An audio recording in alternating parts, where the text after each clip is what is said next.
ওকে action. আসসালামু আলাইকুম, আপনারা সবাই কেমন আছেন? এটা কালবৈশাখী ঝড়, এই মাত্র রোদ উঠে এই মাত্র বৃষ্টি পড়ে। দেখেন আমার ধানের সবগুলা চলে এসছে, ক্যান্ডা চলে এসছে, ধানের সবগুলা ক্যান্ডা চলে এসছে। আমরা চাই আমাদেরকে কৃষি কার্ড দেওয়ার দরকার নেই, সরকারে আমাদেরকে কৃষি কার্ড দেওয়ার দরকার নেই, আশ্বাসও দেওয়ার দরকার নেই।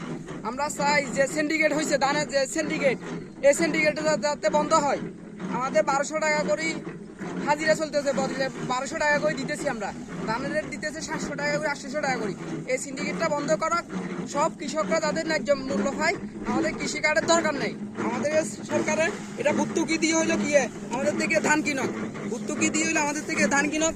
আমাদের কৃষকেরা আগ্রহী হবে, আরো করার আগ্রহী হবে। যে অবস্থা আমাদের 2-3 কানি জমি আমরা নিতে পারি নাই, 2-3 কানি জমি আমাদের ধান সব নষ্ট হয়ে গেছে, পানিতে সব ভাসতেছে।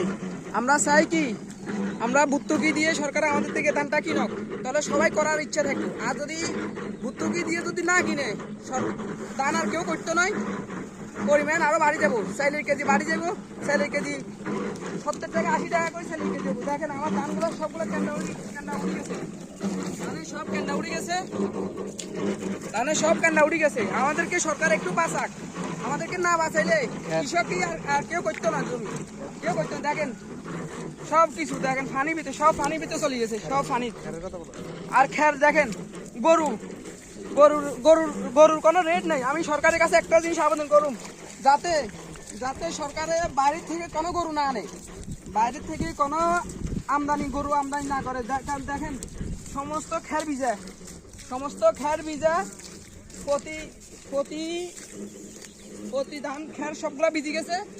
1 কেজি ভুসি কিনতে 60 টাকা লাগে, 70 টাকা লাগে।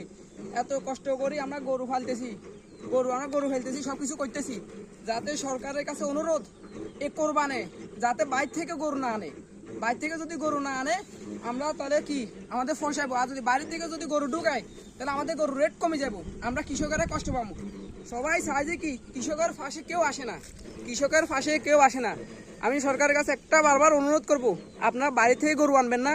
আমাদের দেশের গরু অনেক গরু আছে কোরবানের জন্য, আমাদের যত গরু আছে আমাদের গরু আরো বাঁচবো। কিন্তু সরকারের কাছে অনুরোধ, সবার কাছে অনুরোধ, বাইরের থেকে কেউ গরু আনবেন না। আমাদের গরুগুলা কোরবানে যাতে বেচা কিনা হয়, তাহলে আমরা কৃষকেরা যদি এদিকেও মরি ওদিকেও মরি তাহলে তো আমরা মার্ডার হয়ে যাবো।